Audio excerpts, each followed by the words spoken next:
Escape from New Jersey. It's the SNL Nerds, the show where two comics from New Jersey nerd out about Saturday Night Live. I'm your co-host, Darren Patterson. And I'm your co-host, John Trumbull. John Trumbull, episode 300, man! Yay, we did it! We did it! Finally! Did it! Yay! We climbed that mountain. We're at the peak of it, just looking over all we survey. I mean, Mike, what a journey, John. What a journey. It really has. It's been wonderful. It's been a wonderful journey. I don't want to get too caught up in the reminiscing though, because we have a guest. We have a very special guest here for our 300th episode, and we're very excited to have him here. We got Darren. Do you want to do the honors? Sure. I mean, it's our 300th episode, so we got to go. We got to come big. We got to bring it. Mm-hmm. And who better than to bring it with than one of the film director extraordinaires of SNL. He's directed so many amazing pre-tapes. He's directed the Super Mario Kart pre-tape from the Pedro Pascal episode. He's directed I'm Just Pete from the Pete Davidson episode, one of the most viral videos out there. He's directed the Fully Naked in New York from Emma Stone, the Pongo from the Kate McKinnon episide. I mean, Lee Molina was Doug from the Scooby-Doo, Chucky, A Christmas Carol, Meatballs. I mean, my God, this man has done it all. Ladies and gentlemen, boys and girls, they and thems, clap it up, give it up for Mr. Mike Diva. Hey! How's it going, boys? Hey, Mike. How's it going? So good. Happy to be talking to y'all on episode 300. Thank you very much. It's a lot of episodes. It's a lot. It is. Maybe too many. I don't know. That seems to be the consensus. Yes. I mean, the general consensus is we should have packed it in at least 2 years ago. Yes. But I'm happy to be part of the last episode of the podcast. That's right. That's Surprise! right. If this goes well, we will get you and Oh, they don't know that yet? Oh, shit. I'm sorry. We're pulling the plug. It has been decided. Yes, this will be the final episode of the SNL Nerds. No. We're sticking around. We've got more life left on us. That's right. We can't shut up. We won't shut up. Yes. One of the early reviews of our podcast was, "Some people don't deserve mouths." So, damn, that was heartwarming. That is really mean. That was cold, right? Some people like on the internet, they just really don't. They just really just go at it. Like their inner asshole just comes out, and they forget sometimes that an actual person is reading what you're writing. So maybe try a little tenderness. Hey, internet, if you're listening, try a little tenderness. Try a little tenderness. Hey, try a little tenderness. Maybe be nice once in a while. Hey, maybe try being nice. Maybe try a little tenderness. Yeah. I think my other favorite negative or slightly negative review we got was I like this segment, by the way. This should be a segment in every episode. Oh, yes. Ooh. Oh, yes. It was saying that it liked us as a duo, but one of us, and I'm not going to say who, a little of him goes a long way. And I'm like, wait, you like us as a duo, but you dislike one of us? What? How does that work?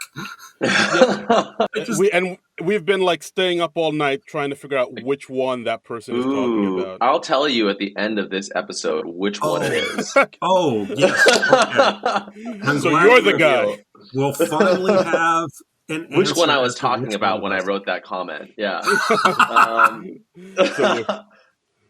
So you're the guy. Yeah. One of you is like truffle. You know what I mean? It's just like it's good, but it's like you add too much of it, then the whole meal tastes like truffle. Yeah. Wow. What a metaphor. That's incredible. But delicious in small doses. Yeah, like cilantro. Right. Yeah. But some people they don't like the cilantro. The other one's like parsley. Yeah. All right. Well, it's been a good podcast. It was nice talking with you guys. Episode 300. This was a great 5 minutes. Thank you so much for your time, Mike. Bye. So Mike, we're very curious. Like, I mean, we always ask people when they come on the show, like, we want to know the origin of their SNL fandom. And for you, we want to know about your journey getting to Saturday Night Live. How did that happen for you? How did you get into directing? And what led you to SNL in particular? Yeah, so I mean, so I grew up watching a lot of comedy. I have a very comedy centric family, namely my dad, raised us, me and my brother, on Kids in the Hall. We'd watch the Mm. Monty Python. We'd watch SNL and Mad TV every weekend, pretty much. That was like our Saturday thing. And yeah, I mean that was like kind of especially like growing up with such a golden era of SNL, Hmm. uh, Yeah. I mean, and Oh, what era and is Mad TV, honestly. yeah. what era? What I'm sorry. era would that have been for you? Yeah. Oh yeah, yeah. And that was so I'm 37 now, so that would be Will Ferrell and I mean Chris Kattan and Hmm. Dale Hammond, like and then going all the way into and then basically at that same time, when I was around 13, 14, I was very obsessed with the Lonely Island on their website before YouTube, before they did really much of anything. They would upload QuickTime videos onto their Mm. website, and this is like good old days of the internet, and I was just obsessed with their stuff, and like they were like that was the kind of comedy that really appealed to me because it felt like the next evolution of the stuff that was older that I was growing up with.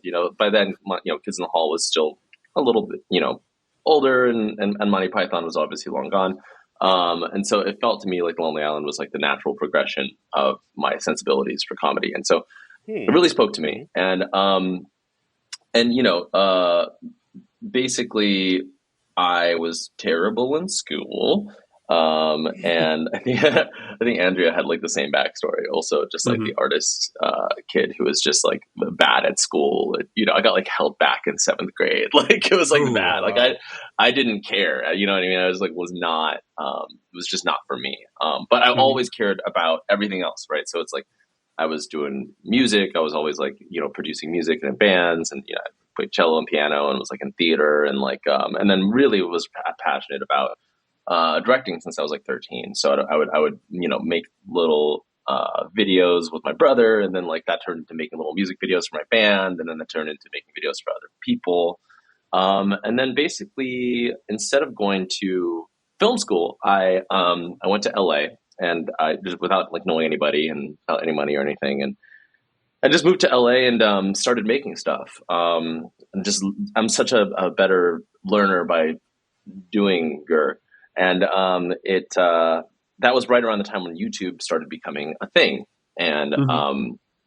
it's like uh, basically I decided to start making little shorts and little um, sketches of my own, and I made it a point to make a YouTube video every other week. And so Hmm. that was my output. I was basically just like, which at the time was like really that was really difficult, because I was making like Right. little short films with like special effects and stuff. And then I had a video really pop off called "Sexy Sax Man," and it was like a dude running around playing Careless Whisper in like malls and stuff, and it was like a prank kind of video, but it was like a friendly prank. It was like a before the "it's just a prank, bro" era of YouTube.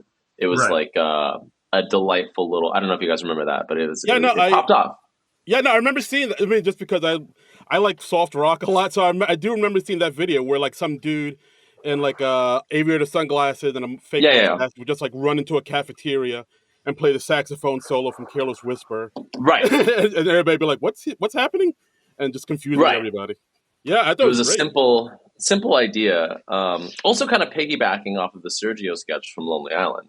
Yes. Um, and and yeah, and so that popped off, and then I kept making stuff, and had a couple other videos have quite a bit of viral success back when like videos like that could go viral.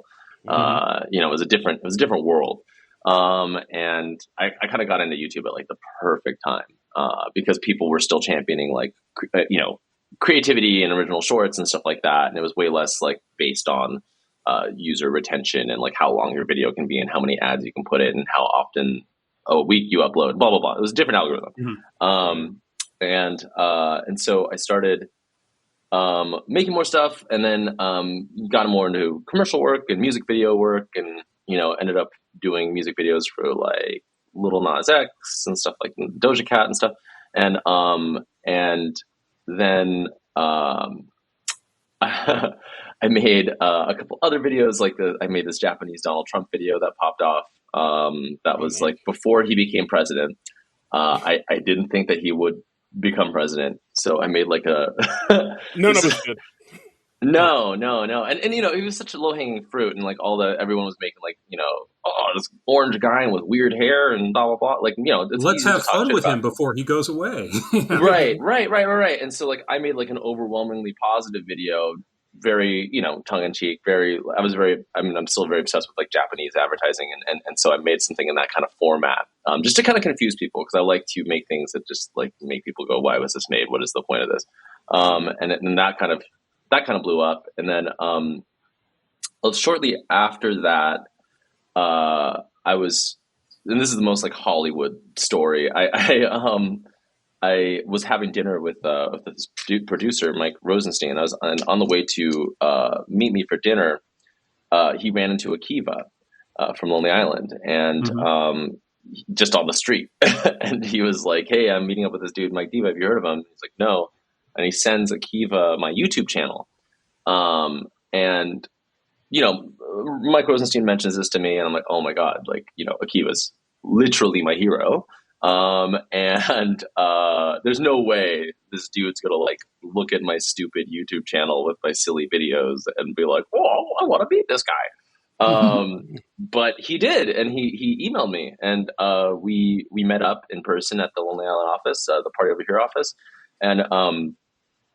and basically from that meeting, he asked me if I wanted to do all the live visuals for their live show.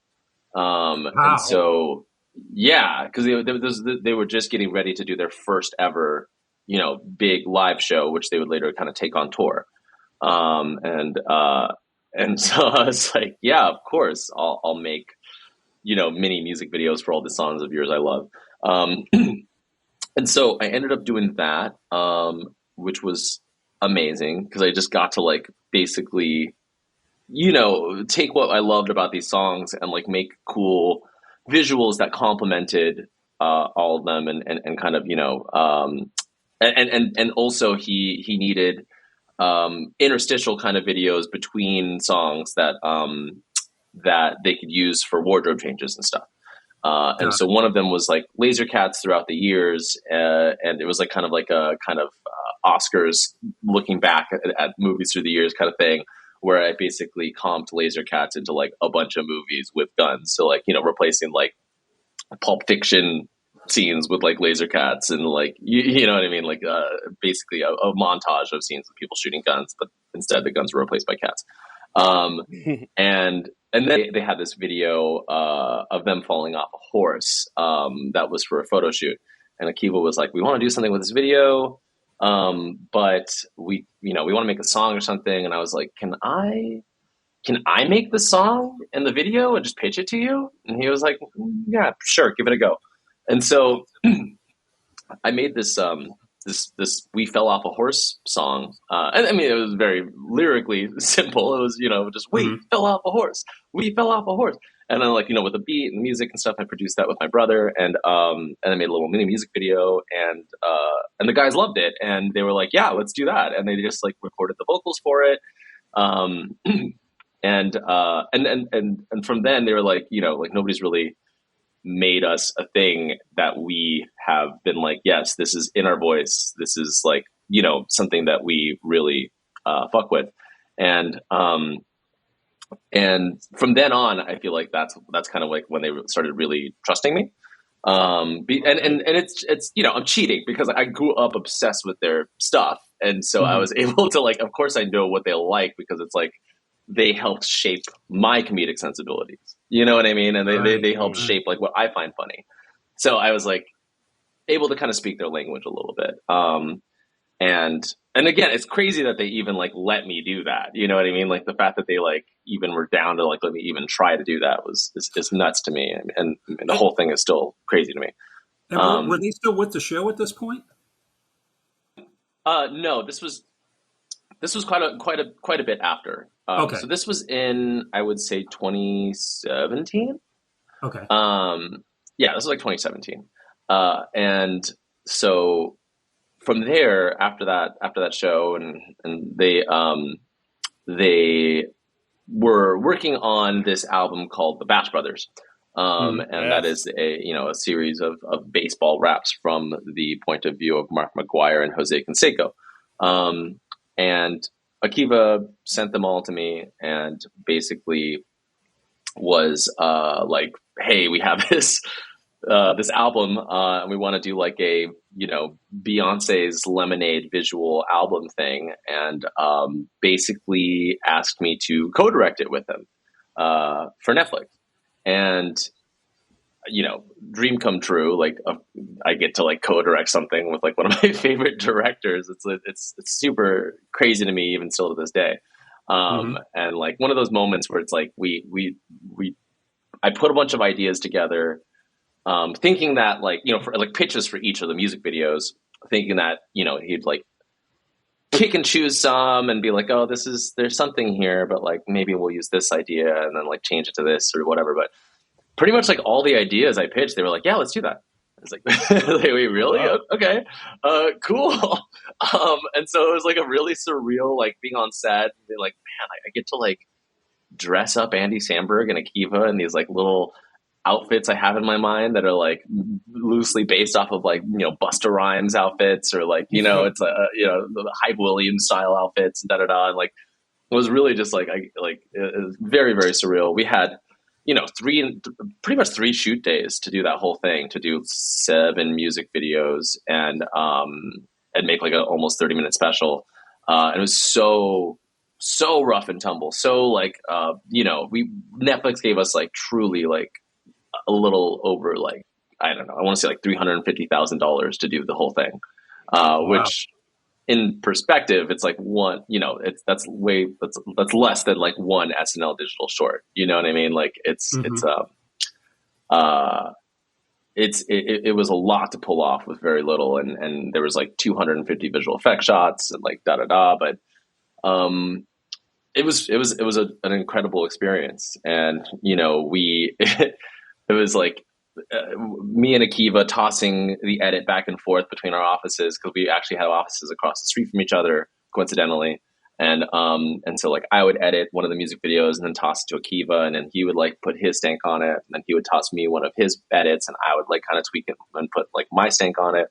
It was just like a really beautiful, unique, creative experience, and kind of prepped me for the SNL culture, because it was just like a lot of sleeping in my office, working all hours of the day to get this thing done, and like really trying to make something special with very little time and resources. So that kind of is a long-winded way of saying that was my kind of path, and basically this is such a long story. I'm sorry. I'm like, I feel like I'm rambling here, but no, it's fine. To cut it short, I in the pandemic, my friend had like an ABC film festival where basically like she gave everyone a letter of the alphabet, and everyone made like a little short film based off that letter of the alphabet. And so I made like this very silly little short called The General, and it was about the general from the General Car Insurance watching me and my girlfriend at the time make love, and Okay. and that I wasn't even going to release it online. It was so dumb, and I was like, fuck it, whatever. I'll put it on my Instagram, and that randomly that got seen by Paul Briganti, who was the SNL film unit director at the time, and he was kind of looking for someone to come in and because he was getting ready to leave basically, and there was like a spot that needed to be filled, and so that was just random coincidence. He saw my short, and then saw a couple of my other things and put my name in the hat, and then I hit up Akiva and Andy and was like, hey, can you put in a word for me with Papa Lauren? And they did, and they were just like, hey, they recommended me, and really kind of like set me up to get the job. Wow. Because there's a lot of competition. I mean, a lot of people would really want this job, so they really kind of made it happen. And that is my life story. And I'm gonna stop talking now.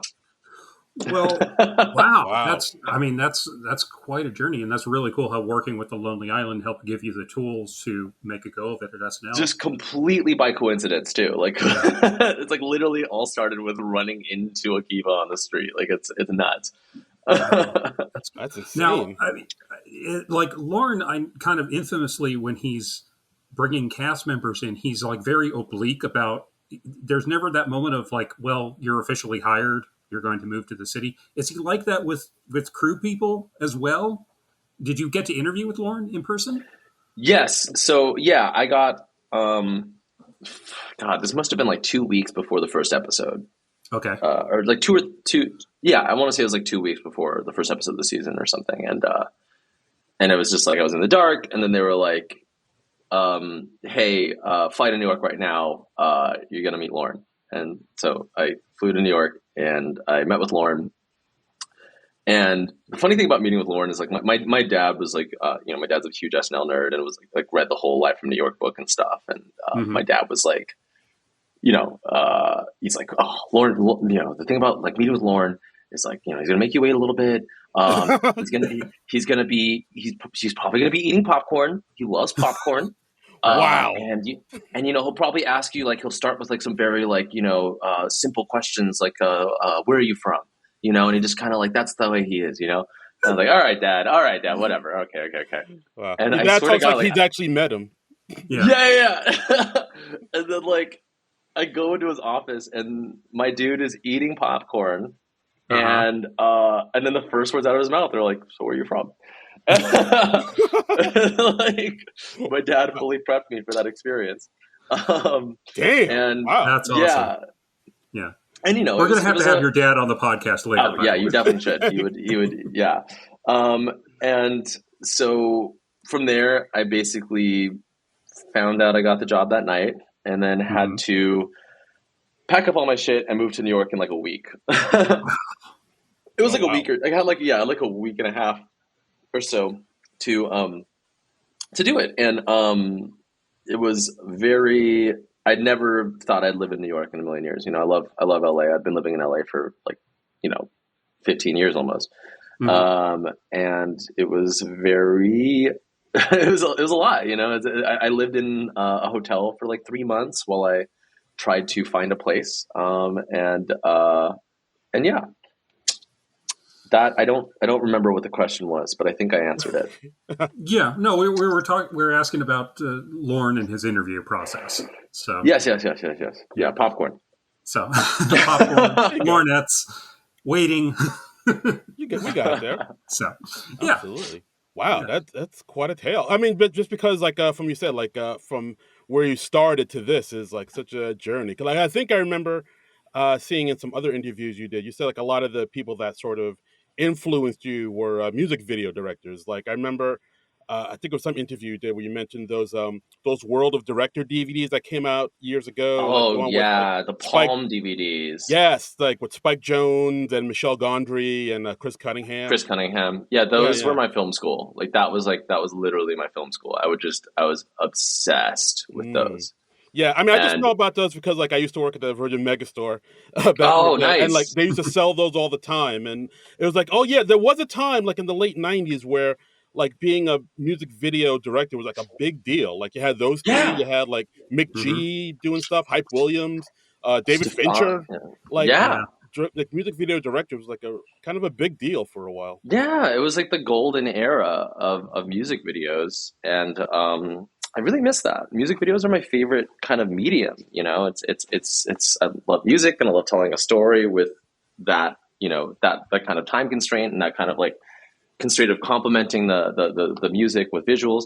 And it's kind of, it's sad that it's kind of a dying art, but it's really fun to be able to be in a place where I get to like just make a music video in like a week, or in 3 days. And kind of like do these speed runs of the process, and yeah, I mean it's really just like the perfect job for a dude like me. Yeah, Yeah, I no. mean that was something I noticed when I was like looking at a lot of your shorts for SNL. Is in particular like the Lonely Island, or not the Lonely Island, the Please Don't Destroy shorts you The were doing, Lonely Island. the Lonelier Island. Yeah. Was how fast the cutting is in those. It's like almost frantic, and I'm sure like doing music videos gave you those tools.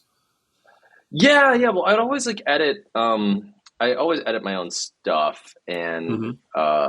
and then basically, getting to SNL, they have things are moving so fast. We have an editor, an assistant editor, but my editor Ryan is we kind of he's learned my kind of language, and I'm very anal with my edits, and I I get very, as we say, frame fucky, and Frame yeah, I like to frame fuck it, and like basically just like literally just like go frame by frame, but like cut it here and da da da, and then like Okay, much to his chagrin sometimes like because like the like cut this 2 frames later, or cut this frame right, right, out. right. Yes, Or yes, yes. okay, Yeah, yeah, yeah. got it. That is the epitome of it. And much to his dismay, because we're on such a crazy schedule, and I'm getting so particular about this stuff, and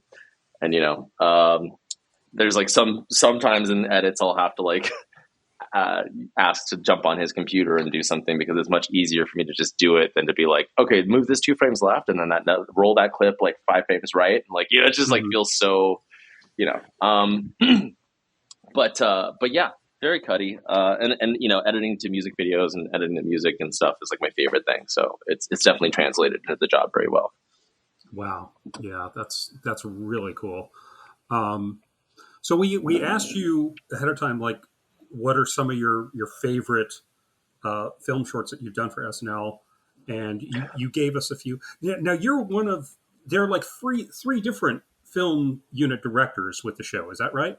Yes, yeah, yeah, yeah. So I heard Andrea kind of give you the rundown, and I'm not Right. gonna bore your listeners, but yeah, there's film unit, ghost unit, and beast unit. Okay. All each one better named than the last. And and yeah, so I'm in film unit, and we Okay. get the kind of bigger the pieces that are a little bit more broad and a little bit more budget heavy, Okay. and because we have a bigger soundstage too, and so we'll have to we build there's bigger sets that are made, and as Andrew kind of mentioned, before with COVID, they'd be able to shoot everything on location. If we needed, a Waffle House interior and exterior, they would go to a dang Waffle House and shoot there. But Hmm. because the way that permits work in New York changed for some reason since the pandemic, everything needs to be built overnight on Thursday night. So it is Ah, crazy to be like, okay, I know that I need this, this, and this.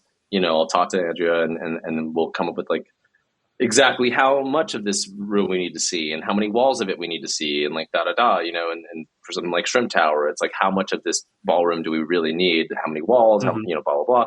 And then I leave on Thursday, and then I show up at 5:36 a.m. on Friday, and all of a sudden there is a interior and exterior of an entire Waffle House there, Wow. and wow. it is incredibly surreal every time. And, And the work that her and her team pulls off is just mind blowing. Okay. yeah, it really is. I mean, I'm rewatching those sketches, and I'm like, this was shot inside, and it doesn't look it. Yeah, it's nuts. It's Yeah. Right. I mean, that actually plays into one of the questions one of our listeners asked. Techie at Yes. Uncle Scrooge DCK was asking if you ever considered filming live outside the studio, and it seems like you've well, answered no, that one. Uncle Screws, no, we can't do that. So shut the fuck up. No, I'd love to. I'd love to. Yeah. I'd love to. But it's But just much more difficult with the permit stuff. yes, yeah, yeah, yeah. We can shoot directly outside the studio, the soundstage that we Okay. shoot at. So Uh-huh. you'll see some stuff like in Naked in New York and stuff where it's like they're walking down the street. That's literally the street like right outside where we film. So that's the only those are the only exceptions. And Right. that sketch was actually really funny because, like, yeah, we were literally outside, no police officers blocking the streets, nothing. And we have like Emma Stone, like half naked, and Bowen Yang half naked, just in the street throwing garbage in the garbage truck. And like, no, really, we just had like one dude stop to look and then we shoot him away. But like, there was no, you would expect like a crowd to form when it's like, hey, by the way, Emma Stone is half naked throwing garbage in a garbage truck outside. That's kind of weird. Right. Yeah, That's I mean, that got to be also, a fetish for somebody, right? yeah. I mean, that also reminds me of the other outdoor sketch that was shot. The Please Don't Destroy pre-tape where they leave outside, and I think it was a Timothy Chalamet episode where he's like a jumper about to jump, and they plays music. Oh, right. That looked like that was just right outside the studio. Yeah, their footage. And then I think the Timothy Chalamet stuff was indoors. I'm 90% sure. Oh, Wow. Okay. Interesting. Yeah, that was like a building set thing. Yeah. I could not tell. Wow. That's The magic of filmmaking. And you said like another one of your favorites was Waffle House, which was sort of a play on. It was like a viral video at a time, as I recall, where there was like a fight that was broken out in a Waffle House, and I think the person had a chair thrown at them, and they deflected it. Yeah, that was wild. And in the short, it's like sort of a CW teen drama breakup happening with Jenna Ortega and Marcelo, and then in the background there's all this craziness happening. So what was that? What was shooting that like? Like how long do you have to shoot a sketch like this? Do you have the entire day? Do you have like a limited number of hours? Man, yeah. I mean, we have the day, but the problem with shooting a sketch like that is that every single cast member has their own schedule. The host has their own schedule. And so they're needed at the studio to rehearse their actual sketches for the live show at different times. Because, Keenan might be in a sketch that is, Keenan and Heidi at 2 p.m. that they need to rehearse. And then, then we have Molly and Punky need to be in a sketch at 12. And then, with Jenna, with host, it's like we only have like 2 hours. So that's kind of half of what makes shooting these things such a challenge is that schedule, the kind of schedule of it all, and making sure that like we can shoot everyone and do everything we need. So a lot of it is shot out of order. A lot of it's shot with body doubles, and it's like, you know what I mean? Like half of the time it's like none of the cast are actually interacting with each other. It's like we have Keenan for his coverage, and then it's like he's got to go, and then we have to use, for an over the shoulder shot, we have to use like a body double of Keenan to have somebody else talking to him, and da da da. So it's like this whole kind of puzzle that has to be put together. But that one in particular was one of the most challenging because it had pretty much the entire cast in it, and all this stuff needed to happen in the background while a completely different thing needed to happen in the foreground. And so the way that I decided to shoot it was to do all of Marcelo and Jenna's stuff where you see the window in the background as a green screen composite shot. And so we lit the scene, and then we had green screens drop behind them and filmed their whole performance in front of the green screen, and then basically piecemealed the background stuff situation by situation. So that way also in the edit, I had flexibility to move the comedy happening in the background around a little bit and really hit the perfect spot for Keenan to bust out with a toilet paper roll on fire on a stick. You know what I mean? It's like we were able to kind of me and Streeter Seidel, who wrote that sketch. I believe Streeter and Mikey wrote that sketch. And we were able to all kind of play in the edit with like what would be the funniest when at what time. And so it was like a giant puzzle piece. But the most notable thing about that sketch is that I got norovirus on that day, which is a very nasty bug. And so I was deathly ill, and so bad that I was like throwing up every half hour. And so But it's like one of those things where it's like I can't just like call in sick. You know what I mean? Like there's all this stuff on the line. They built the Waffle House. Jenna's there. You know what I mean? So it's like there's no getting out of it. Right. And so they built me a little room out of like a little partitioned room behind a curtain behind the set, or like actually in front of the set, basically right behind where Jenna Ortega and her team were sitting. Okay. And in that room was a bed and a bucket for me to puke in. And then, You had a vomitorium. Yeah. Yeah, exactly. And so it was me and a microphone laying in bed in fetal position, and doing my best to direct using the 3 monitors of the 3 different cameras we had in that room, and just talking over a microphone, and then throwing up, and then continuing on. And it was it was the most it was the roughest shoot of my whole career, I would say. And I really hope poor Jenna Ortega didn't hear me be like, "All right, cut." Like she was like right in front of where that was. So I don't know. I'm sure she was wondering what the fuck I was doing back there. Does that mean he didn't like what I did? Or he's puking. That sounds bad. No, it was great. It was great. Oh, yeah, no, it was rough. It was brutal. But luckily, I couldn't have done it without, Streeter. Streeter helped a lot, and it was just notable because it was not only like one of the hardest shoots, but just logistically, but also because I was dying. So it was. That's rough. Now it's a fun time. You bringing up Streeter, it raises a question. It's something Darren and I have wondered for a long time. Is like when they yes, it's his real name. No, well, that's good to know. That's wonderful to know. But something we've always been curious about is when they post the sketches on YouTube, they don't, in the description, they don't have credits for the writers, and I don't believe they have credits for the directors either. No, but they should. They don't know. They absolutely should. They absolutely should. I don't know, and something that I do feel like it's such a writer-centric show, and they're the kind of in charge of everything, and make it all happen, and kill themselves every week to make it happen.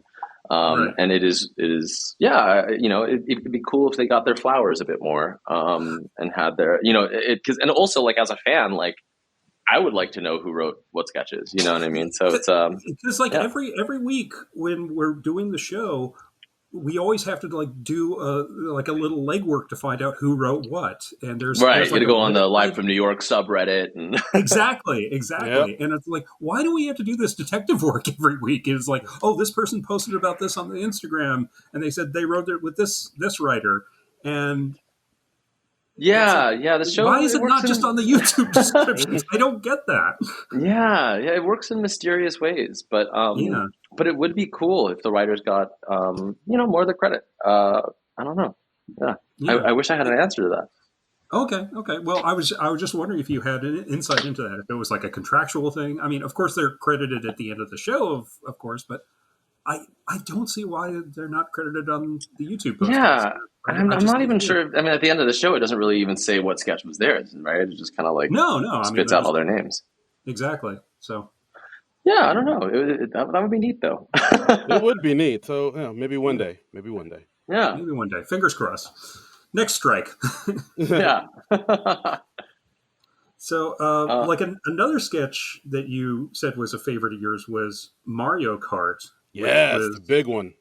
I mean, like that one just like technically that just blew us away. It's like, how did you guys do this in under a week? And man, I don't know. Now it sounds like you did this in under a couple days. Did you shoot these on Friday? Yes, I shot that Friday. It was done Saturday, and it was crazy. It was crazy, and it was that one just on a technical level is my favorite thing I've gotten to do on the show. Yeah, absolutely. Technically, it's so impressive. Yeah, I mean, John and I have been watching SNL forever, and like I think after that, we both was like, yeah, this is This is like the most impressive thing we've ever seen on SNL. Like Right. it just blew our minds. Oh Yeah. man, that's Well, I awesome. mean, just because you have all these backgrounds green screened in, and it looks, I mean, we're watching it on TV or on our computers, but it looks like almost feature film quality. So, yeah. Yeah, I mean it's you know it's just it's you know we have an incredible post team at the show of about depending on the week like 12 to 15 people. Hmm. But for that one, I also brought on a couple friends from the Corridor Crew / Corridor Digital Oh, YouTube channel. yeah, love them. Um, Love them. They're great. yeah, yeah, and they I've been friends with them forever, and that was sometimes I'll call like a Hail Mary like guys like this one's going to be insane and I need you. and Hmm. and they were Peter and Fenner were down to help and really kind of did some of the more crazy complicated shots like the world building and stuff like that. And then of course the rest of our incredible post team handled a ton of other stuff and really just it was one of those things that should have been impossible. But Yeah. basically we got one extra day to do that. We knew that we were shooting that on Tuesday, Okay. and we knew it was going to be crazy and very expensive. And Streeter and Mikey, both kind of like Streeter is the head writer and Hmm. it kind of put all his eggs in the basket and it like made a huge gamble basically because like Lauren doesn't know what the fuck Mario Kart is really, you know what I mean? Right. Right. So like when Lauren looks at the script like that, it's gonna be like, oh cool, so this is gonna be incredibly expensive. It's gonna be a thing I don't really know anything about. I just am gonna take your word for it that this is something that people want. You know what I mean? And like Yeah. it was kind of like a huge gamble. Like I remember the whole time Shearer was like, "Fuck!" Like if this doesn't work, if people don't like this or like it bombs or like like is a dud online, it'd be really bad because Yeah. like we're pouring all these resources into this and we're really putting like all of our eggs in this Mario Kart basket. Uh-huh. And like as so we had this extra day. We had usually I get my scripts Wednesday night.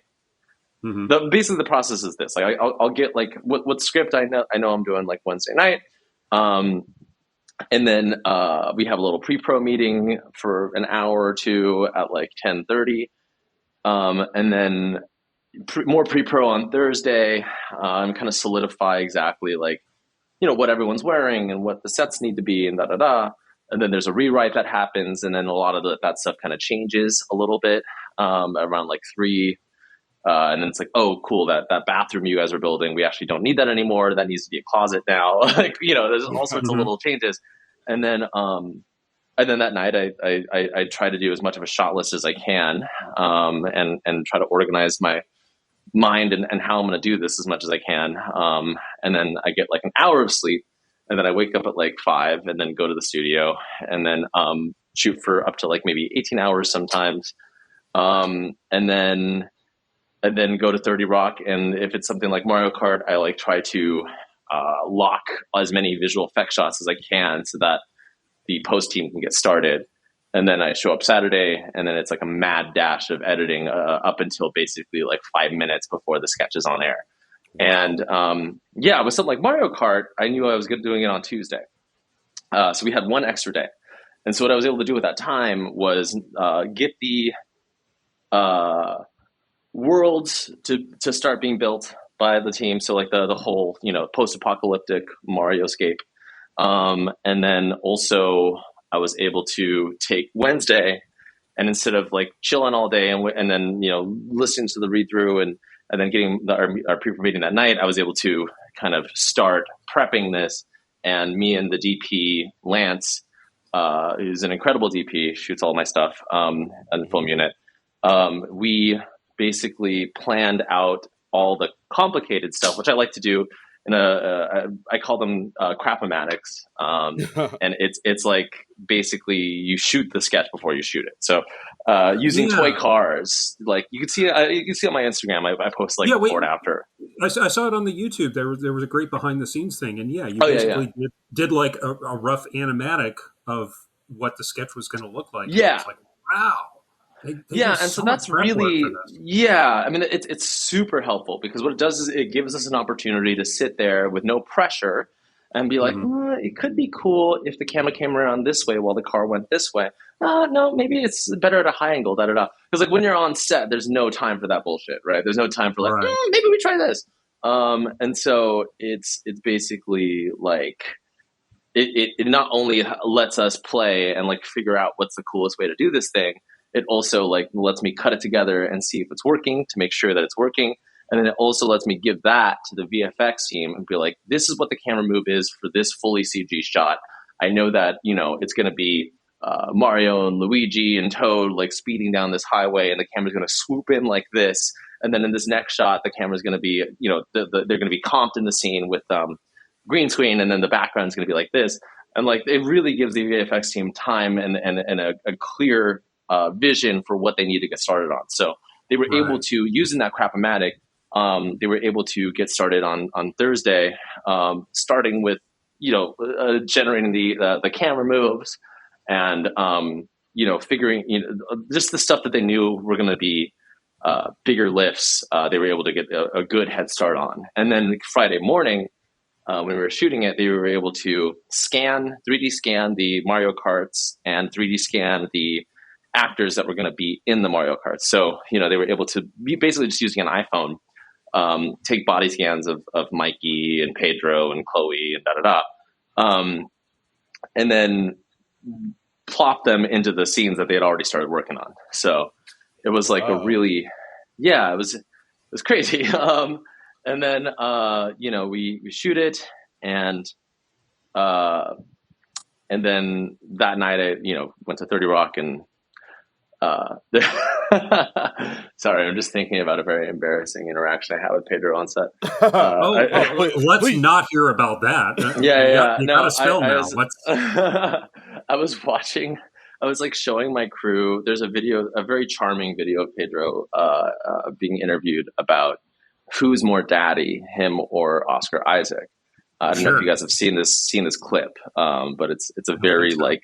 It just lets you know how charming and cool Pedro Pascal is, and it's just they basically hold up a picture of Oscar Isaac and say who's more daddy, and Pedro's like, oh, I'm more daddy than Oscar. I mean, he is a daddy, but daddy is a state of mind. And then he looks at camera and goes, I'm your daddy, and it's just like this very funny, charming little moment that I was like, some of my crew hadn't seen, so I was just showing it to them, and then like at some point on set, Pedro was like referencing this music video I hadn't seen, and he's like, "Oh, pull it up on your phone."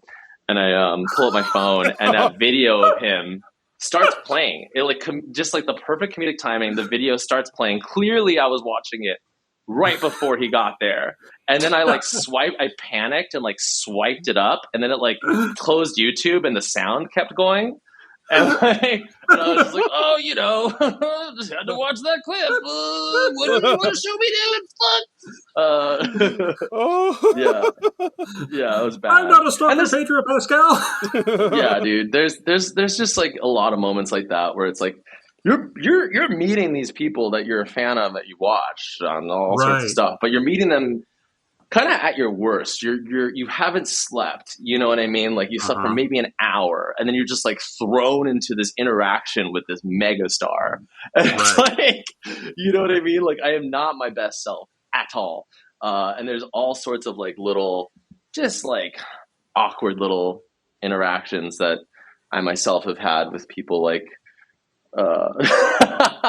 one of the worst that haunts me is I was meeting it was for Jason Momoa the tennis sketch we did with Sarah. Battle of the Sexes. Yes. And it was like 6 a.m, and I truly hadn't slept, and they were like, he just got to set, and the talent people were like, oh, Mike, this is Jason. Jason, this is Mike, your director. and Jason was holding a sandwich, and like the thing that my dumb brain spit out of my mouth, like I couldn't even make any like sentences. I just look at him and I go, "So, sandwich time, huh?" And then, like, What? As soon as those words came out of my mouth, my brain was like, "Sandwich time, huh? That's what you got to say to Jason Momoa? Sandwich time, huh?" And like, I was like, "Who and what did he are say you?" to that? He was off great. He was so delightful. He was like, "Oh, second one of the day, got to bulk up or whatever." Some charming Jason Momoa shit. And but yeah, that's just like shit like that, haunts me. Anyways, so it's Saturday night and we're finishing up the Mario Kart sketch, and what often happens is with a visual effects heavy piece, the piece that makes it to air live is often it's got some stuff that needs finishing. Right. Because, again, this is the nature of what we're doing. And basically I get between the time my sketch airs and the time the show ends to finish up the visual effects and finish up stuff that like is a glaring mistake. Because again, these VFX artists are just like working 3 times faster than a VFX artist should be working. And so things fall through the cracks. And also it doesn't help that I'm incredibly particular and I am a perfectionist, which this show has cured me of quite a bit. But it for the Mario Kart sketch in particular, there's this Goomba model that my buddy Peter from Corridor made. It was an amazing model that he's made in very little time. But because of that, it was the geometry of it kept breaking on all of our computers, and so like its eyeball would like freak out and like go in the back of his head, and it just looked like really rough. And so like the Goomba that made it to the actual air was like a low res like JPEG or something that was just like thrown in the scene. And it looked really bad. But like we did the best we could because everyone was just like, fuck, just throw something in there. And then basically between dress and air, we just like got a Goomba model off of this CG website, Turbo Squid, and like licensed it and just like completely just ditched the custom one we made and we're able to like get the one that's in there now. Into the thing. But it was like one of those moments where it's like there's still been a couple moments where it's just like, oh god, I am horrified that people are seeing this. Oh wow.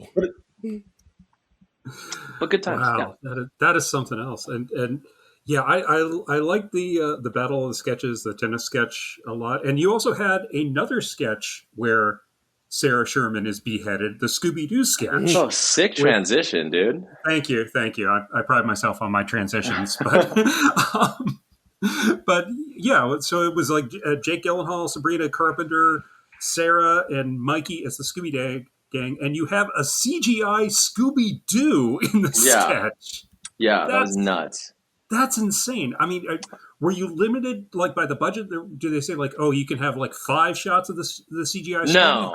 How does that work? No. I mean, it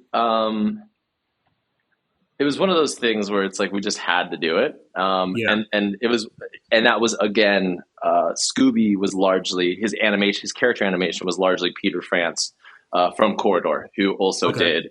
That was another. I think. Yeah, that was. There's been 3 sketches I brought him on, but that was the latest one where I hit him up at like midnight on Wednesday and was like, "Hey, do you know how to character animate? I've actually never seen you do that before, but I assumed you can because you can do everything." And he was like, "Yeah, I can do that." I was like, "Cool. Do you want to just like stay up all night on Friday and and Saturday and make Scooby-Doo?" And he was like, "Yeah, sure." And man, like the animation just like blew my mind. Like the facial animation and the rig he was able to make and then of course the brilliant team at the show did a bunch of other Scooby shots, but Peter really focused on the stuff where Scooby had to talk and emote. And that was crazy. But the wildest thing about that sketch was that the whole thing kind of ended up changing for the better. But I got There was the new much more script. face peeling originally. Yes, yeah. It was a lot more face peeling, and we got the new script for it at like 1 a.m. And so it was one of those scramble, last minute, make it work kind of situations, and definitely one of those moments where I mentioned before how it's never good to be like on set with a person like Jake and being like, maybe we shoot it this way. No, maybe this angle. But like, it definitely had to be one of those shoots because like there was really nothing super planned because like we knew going into it that everything was going to change. And so that was just like a flying by the seat of our pants, make it work situation. And the fact that we pulled that off is also crazy to me. Yeah. Wow. I mean, like as I recall, like I think Mikey and Colin were two of the writers on that. There might have been some other people Mikey in the and mix, Colin. Love them both. The thing about Colin that people don't appreciate much is how dark his humor is. I feel like he's got, as a writer, his sensibilities are very like the kind of thing I like, and so him and Mikey are responsible for Farewell Mr. Bunting, which is like one of my favorite sketches where Pete gets the Dead Poet Society character. Yes, yeah, it's a very violent ending. Played completely straight for very Sam Peckinpah about 3 days. minutes. Yeah, yeah. That's what everyone always references when anything violent happens. Which is funny because it's like, no, we weren't all thinking we should do a Monty Python Salad Days. Nobody was thinking that. It's just that violence is funny. But of course, in the comments of all of them, it's like, oh, this is just a Salad Days ripoff. It's like, come on, you could have somebody's head cut off and not have it be Salad Days. Anyway, that was my Salad Days rant. Monty Python owned beheadings. They're the only people who can behead people comedically. Yep. And then Mikey and Colin also wrote Christmas Carol. And on the Steve Martin Short episode. Yes, another Salad Days. Yes. Yeah, and the people listening to this podcast are like, "What the fuck? What is Salad Days?" It's such a deep cut. It's not like one of Monty Python's like famous sketches. It's no parrot sketch. Yeah, like folks, Google Monty Python, Sam Peckinpah Salad Days, and then you will understand what we are talking about. Yeah, it is very funny. And then they wrote this as kind of like a spiritual successor or whatever to those two sketches. So it they have this kind of I don't know. We all think things escalating to a very violent place is very funny, and Colin and Mikey as a team are both great, and I think that Colin doesn't. That both Colin and Mikey, I feel like, don't get their flowers enough as writers.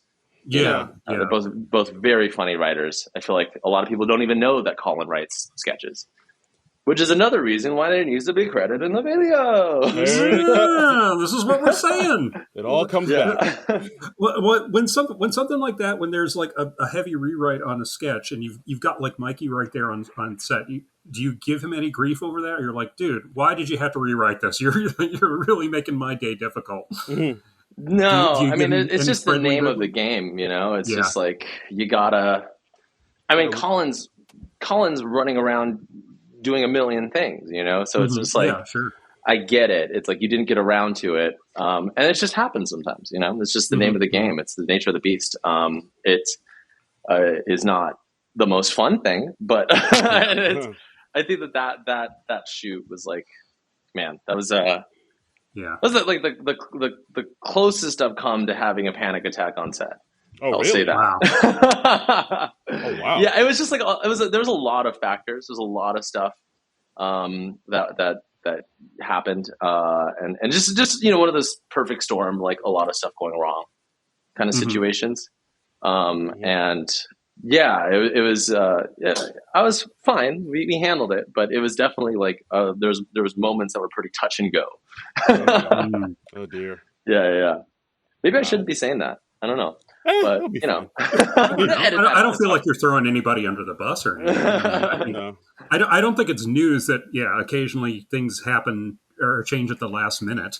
Yeah. Right. On the show. Yeah. It's just again, it's just the show. You know, it's what I signed up for. It's what I kind of love about it because like I do my best work in a panic state, and it's always been that way. I'm a procrastinator too, so it's like when I have to do something, I wait to the last minute until my brain kicks into panic mode, and then I rush and do it. So this show's kind of perfect for the way my mind works. Yep. Yeah. I can see that. I'm wired the same way. So I get it. Mike. I mean, honestly, Mike, I'd be remiss if I didn't bring up one of the things you directed that both John and I really liked, the Christmas Epiphany sketch on the Austin Butler episode. Love that one. Yeah, love that one. You Just were like, rewatch that one. Yeah, because we were like, oh, this has a really strong like Tom Schiller vibe to this one, and we really dug it. Yeah, that was really, and thank you, by the way. That's very nice. That was really, really, really fun, and I think that to kind of try to emulate the Frank Capra style of filmmaking, and like thinking like what would they do back in the day? You know what I mean? And like even down to like the effects of like Mikey as an angel just like fading away and blah blah blah. It's like, and also, you know, I mean, that was an Andrew piece, by the way. Like Andrew Dismukes wrote that as a live sketch. Oh wow! And then it got turned into a pre-tape, which is great because I got to really sink my teeth into that style, which I'd never done before, and it was very fun because I grew up loving like It's a Wonderful Life and stuff like that. So, and Austin was just like, man, he is one of the best actors I've ever worked with. That guy was just like nuts. Like you just put a camera on him. I mean, by the way, nicest dude, right? Nicest dude. He is Elvis now, awesome. By the way. He's just like straight up Elvis. Like he it was kind of fresh off of Elvis. And so he was still kind of had some of that Elvis in him. And so I was like, oh, well, thank you very much. And you're like, wait a second, are you Elvis? So a little method. It's really... Yeah, well, no, because he did go method to play Elvis, right? Like he lived as Elvis for years, and so that was still around the time where he was trying to shake Elvis out of him. And so sometimes we get takes where he'd be like, it'd be like basically Elvis doing an impression of Jimmy Stewart. Oh, wow. Like, hilarious. But yeah, he was the sweetest guy, so fun to work with. And then you like put a camera on him, and it's just like, oh, he's just immediately crying and like giving me one of the best performances I've ever shot. Like incredible. So that was a treat. Now, when you're shooting something like that, are you concentrating more on the technical aspects or on the performance, or I mean, where's your focus mostly? Kind of both. Yeah. You got to be both. Yeah, it's you got to kind of split your brain into a bunch of different quadrants or sectors. But yeah, no, it's both definitely for something like that, and but also mostly. My brain is like, oh fuck, how are we gonna get this done in time? Go. So it's like it's a lot of panic. It's a lot of like, oh, I have 20 minutes to shoot the rest of this thing with this host, and I'm way behind schedule, and everyone's gonna be mad at me. So all right, it's like a lot of that. Yeah. It's a lot of like, it's funny how, you know, you don't really get to fully enjoy the situation you're in sometimes, and you know, because you're like if you were able to take a top-down view of it, it's like, this is awesome. I'm first off on my dream job at SNL, and they get to work with Austin Butler and da. But it's like, but the primary feeling, and this goes for everyone kind of in the show, I feel the primary feeling is like panic, like deep panic and deep like fuck. Like, how are we going to do this? This is all going wrong and da. You know what I mean? And then it's like one of those things where you look back at it and it's like, that was really fun. But like, your head is so in the game, and it's so important that you get this done. And there's so much writing on it every week that it's just like, you know, the primary feeling is just like sheer panic. And then the fun, you look back at it and it's fun. And then, of course, there's moments that are fun, and there's everyone's really funny, and there's moments, you know, you can hear me laugh a lot in the BTS, and like especially in like the blooper reels that they released this year, which I feel like is really cool that they started doing. There's Yeah. many moments where you hear me go, or you hear my dumbass laugh, just be like, ha! That's how you laugh. Yeah, just listen to it. You're like, like yeah, yeah. But that sketch was really fun. There's this, oh man, that's one shot when Chloe is introduced and she's like, "I've been thinking about you," and like the way Lance shot that and like lit her face is like so. It's like my favorite thing. It's my favorite shot, I think, of like everything I've done in the show. Oh, wow. I mean, she looked so great. She looked. I mean, oh my god, Chloe's just. Oh, she's the best. Yeah. Oh, that's wonderful to hear. I mean, have you ever had? I mean, I imagine you've been with the show for like 3 years. You surely have had some moment where somebody was not as lovely. Oh, as this you is might the wish. tea that you wanted to hear. You want some tea? I mean, you don't have to name names, but can you tell a story without, or hey, if you want to name names, that's up to you. But I mean, is there? Do you have a story about somebody being less than they could have been? Yeah. You know what's funny is like host wise, you're dealing with like a lot of big names and a lot of people that are very famous and great at what they do, and you would expect more egos. You know what I mean? Like you'd expect there to be more hosts that are just like a little difficult to work with, or a little just make you feel weird and bring a weird vibe to set. There have been 2 of those in my 4 years of the show, or sorry, 3 years. This is coming up 4, and just 2, and then the rest have been delightful and really easy to work with and just really fun. And it's just kind of like I think the age of A-list celebrities being able to be successful and also be dickheads, I think is kind of it's kind of coming to an end, because it's like word spreads so fast now, and nobody wants to work with somebody who's difficult. You know what I mean? Yeah. And so most people, even people that like I would think, a good example is like Benedict Cumberbatch. To me, came off as like somebody who would maybe be like a more serious like thespian, like you know what I mean? Like he just seems like somebody who's like somebody I thought would be very serious, and I was very intimidated to work with him. Right. And it was also like my first year, but that dude is just that dude's hilarious, and like we did a fucking toilet sketch, and like we did the what's it called, the cool reclining toilet. Yes. And oh yes, I remember that. Yeah, my dude loves potty humor, and like was like just having like a great time, and it was just super fun to work with. And like there's so many moments like that where it's like these people are, I think they're just like, it's nice for them to be able to do something like this, and they're kind of just stoked to be there, Yeah.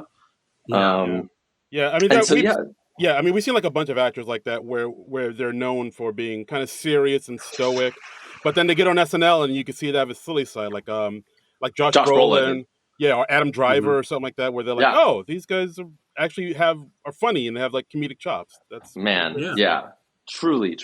I mean, Josh blew me away. I mean, he is so funny and delightful in the Shrimp Tower sketch, and and just really, really brought it and made it something special just with that ridiculous character. It just really killed it. And it's a prime example of somebody who I feel like never gets to really be that silly. He's too busy being Thanos and shit. Yeah, right. I mean, he gets a little bit because like he does so many of the Coen Brothers films, so you get to see a little bit of that, but then you forget because he does all the dark and serious drama stuff. You forget that he can be a silly boy sometimes. Yeah, he can be a little silly boy. Yeah. I mean, he's very funny in Men in Black 3, where he's basically imitating Tommy Lee Jones for half the film. Oh yeah, I forgot about that. Yeah. And he kills it in that. I mean, he's just wonderful in that. No, that is a man that has like, exactly. That's a good example of him. There's no overt jokes. He is just doing a Tommy Lee impression and being funny by how serious he is, and knows the assignment. And exactly. He's not hamming it up really. He's just doing like a straight Tommy Lee, because he knows it's funnier if he's deadpan about it. Yeah. Yes. Yeah. So that was, he was a delight. Most people are a delight to work with. And, and I'm very thankful for that. We know Cumberbatch is a delight. We know Yeah. Josh You can Brolin I is can a just list delight. everybody that We is can a narrow this delight, down. and then you We can were kind of going use the down this power of road. deduction. Yeah. I know we were going down this road because, like, Bowen Yang recently, he was just like, oh yeah, there was this one host who made. That's like, why I'm people holding cry. my tongue. Yeah, Because everyone's and we like, were like, who's the person Bowen's talking who about? could it be? Who's the Okay, mole?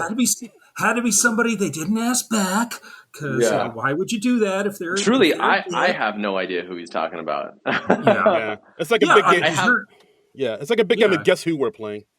yeah, and I have my theories. sure. But yeah, I don't really know for sure. Yeah, I mean, because you're off in the studio. You're not in 8H for most of the week, I would imagine. No. The So, writers and the cast have a completely different experience than me.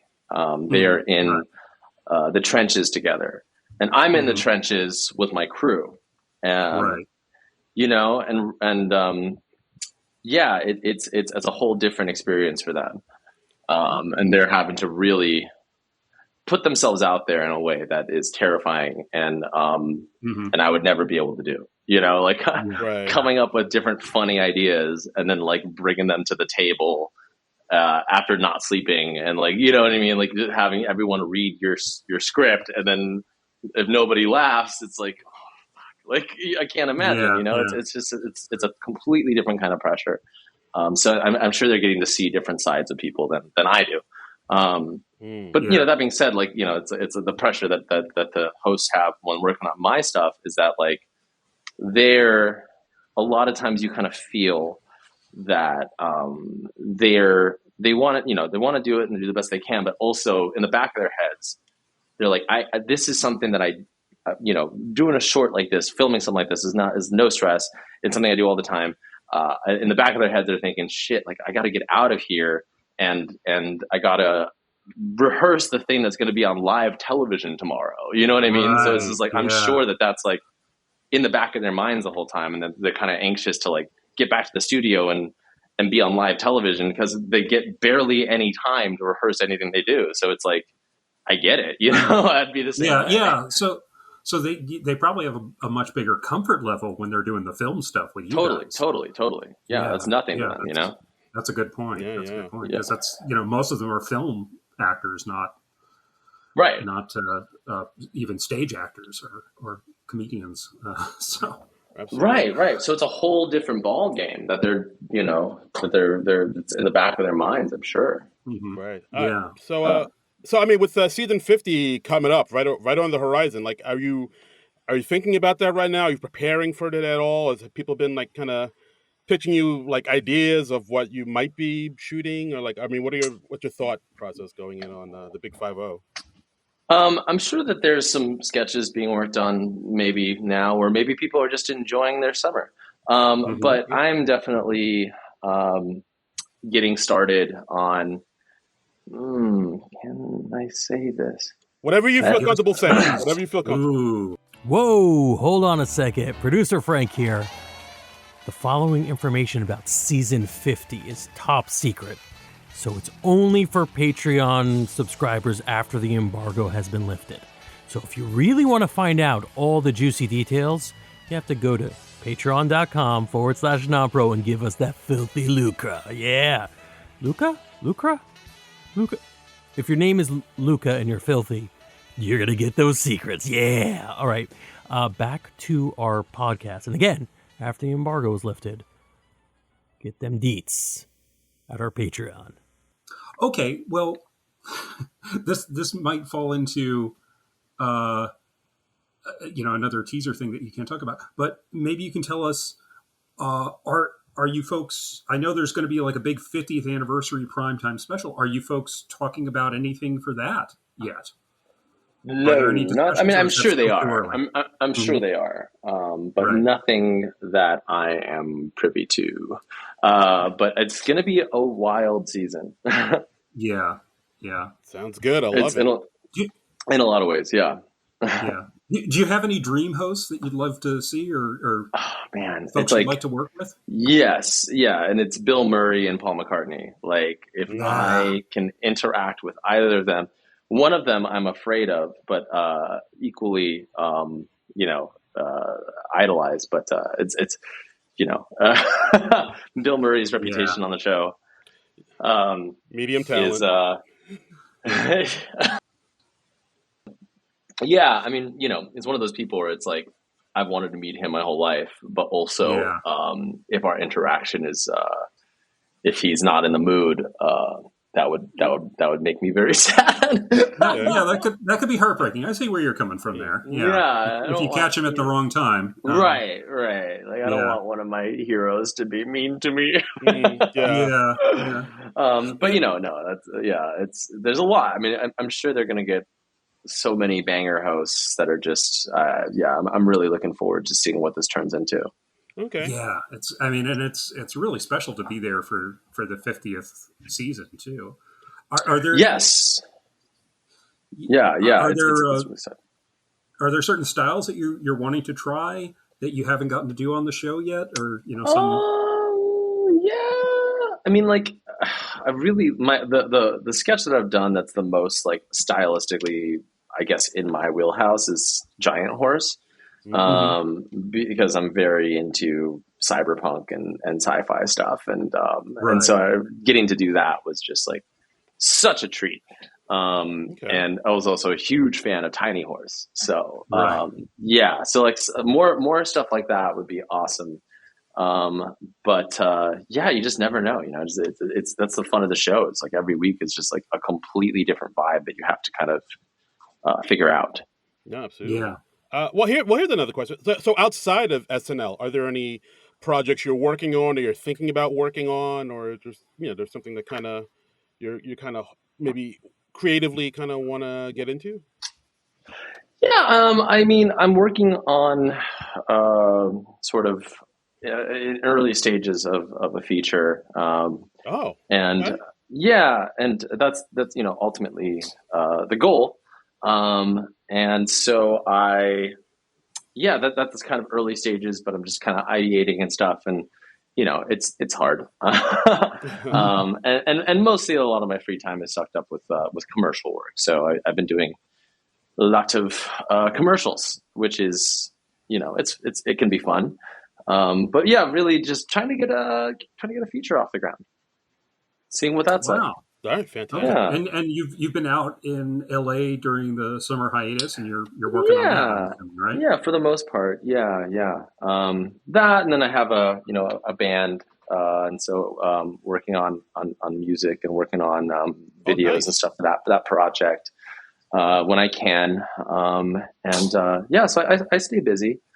Give us the name of the band. Give them a plug. The band is called Milk Blood. And it is dark pop, kind of weird synthy stuff that has a horror tinge to it. Basically, all the visuals are like found footage horror. And so, my first feature is definitely going to be in the horror realm. Because horror and comedy, blah blah blah, they operate under the same mechanisms. Blah blah blah. I can see why you work well with Sarah Sherman so much, and why you both gravitate towards the body horror type stuff. The macabre. Yeah. The macabre. The macabre. Oh, yeah, exactly. We both have a little sense of macabre to us. But yeah, Sarah's the best.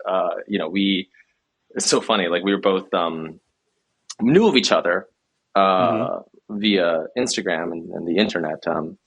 And after I got interviewed by Lauren, I ran into her in the lobby of the hotel we were both staying at, and we were both meeting with Lauren that day, and it was just one of those cool moments where it's just like, oh man, I hope you get the show. Yeah, I hope you get it too. Maybe we'll be working together. I don't know, it was just like one of those really cool. And then we ended up working together a lot, and we share a lot of the same sensibilities of wanting to put the most fucked up shit on SNL as possible.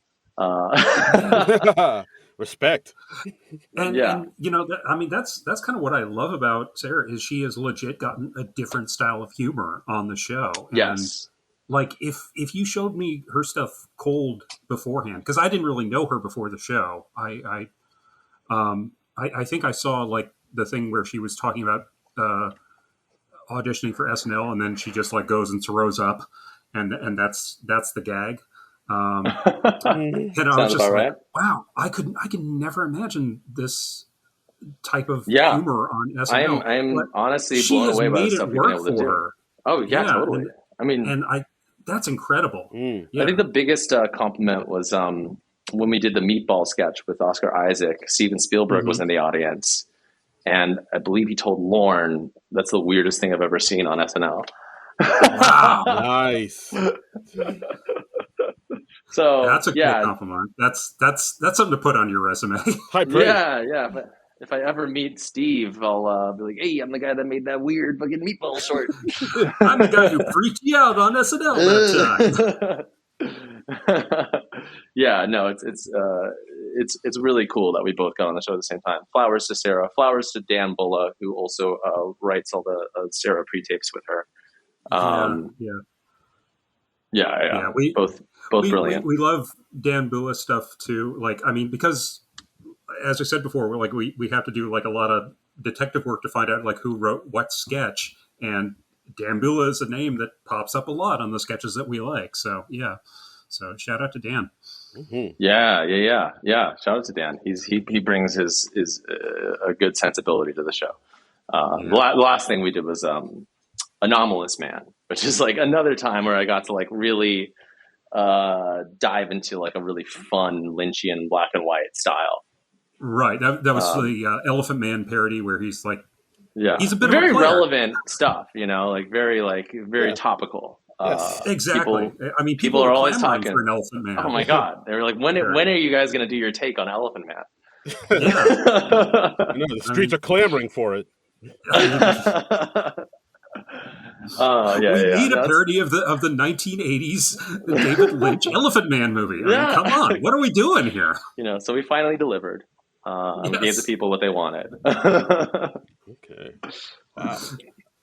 Yeah, that's a great sketch. I mean, like when you're doing that, it must be a tough line to tread where you want to be close to the original and emulate it, but you don't want to be so close that it's like, plagiarizing the original. You have to. I guess you also had to be like legally distinct, right? Well, yeah, we didn't want to just like do Elephant Man, but it's Anomalous Man. Okay, it's a different man entirely. Right. And no, I mean, there's no, we didn't really. I mean, we were just trying to hit the vibe really, and the concept of this beautiful on the inside and deformed on the outside kind of thing. We really tried to make one of the things that was very important to Dan and Sarah, to their credit, is that like we weren't trying to make fun of people who were born differently and like, you know what I mean? Like we weren't trying to punch down on that. Right. And so we very specifically, like it was very important to them that like, nah, this dude has a horn and like a hoof hand. You know what I mean? Like he's not a human really. It's, and we're not trying to make fun of people who are disabled or anything like that. So that was, very important, the distinction to make. Yeah. Right. No. You guys were very careful with it. I didn't get that you were punching down at all. Didn't stop people online from being mad at us. Well, nothing is going to stop that. People are always going to complain, no matter what you do. I mean, but the joke there isn't about what the guy looks like. It's about how he behaves and the fact that he's a player. And that's the gag. Fun fact: we needed a bunch of butt pics to scroll through, and my best friend Whitney, I hit her up, and I was like, "Yo, I need your butt for something." And she's like, "All right." and then that's friend. Did she ask for what, or did she just send you a butt pic with no questions asked? Like, Dua Lipa needs to look at your butt on a phone. And she was like, "All right, bet." No further questions. And what's funny is that I actually used her butt also in the Lonely Island Bash Brothers video. There's a line Andy says where he says, "And I know your high cut thong make your butt long." And we needed a butt for that. And I was like, "Whitney, come over here. Butt." Need a long butt. It's a good friend. Same picture, or did you take a new butt picture? No, it's a new butt. Yeah, oh, of okay. course. Yeah, well, sure. Yeah. Yeah. Different butt entirely. Different butt pick wow. entirely. Same butt. That's good. You don't want to cut corners on the butt shots. No. New butt. Who this? Exactly. Well, I mean, Mike, this has been a phenomenal interview. Thank you so much for your time, and thanks for giving us the Yeah, inside it's been a scoop on it. blast. This was fantastic. Yeah, I mean, is there anything you like to plug or promote? Can the people find you online? Anything? Any Yeah, closing just so words? you can follow my Instagram at Mike Diva. I post, sometimes behind the scenes stuff. I'll post like, before and after. I just uploaded the crap-o-matic of a giant horse where it's like me and my DP Lance like acting out, and a Lego and a toy horse acting out the sketch and cutting it together, and so I post like before and after videos and stuff where you kind of get to see where it started and where it ended up, and all sorts of shit posting and dumb stuff. So you follow me on there, and that's it.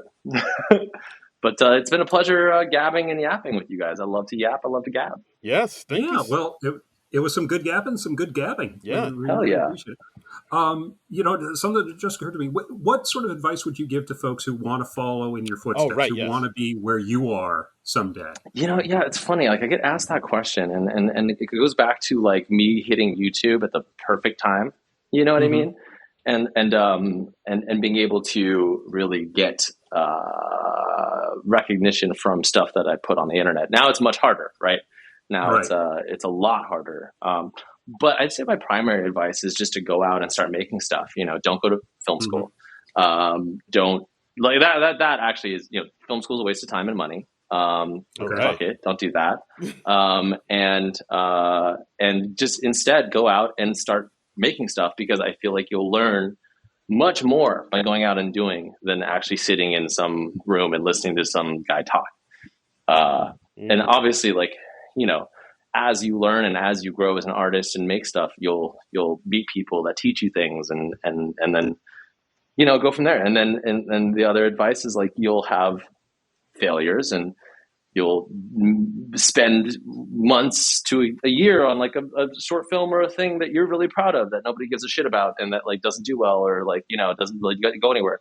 And it's just not letting that get to you and not letting that stop you from achieving your goals. So it's really just growing thick skin, knowing that not everything you do is going to be liked.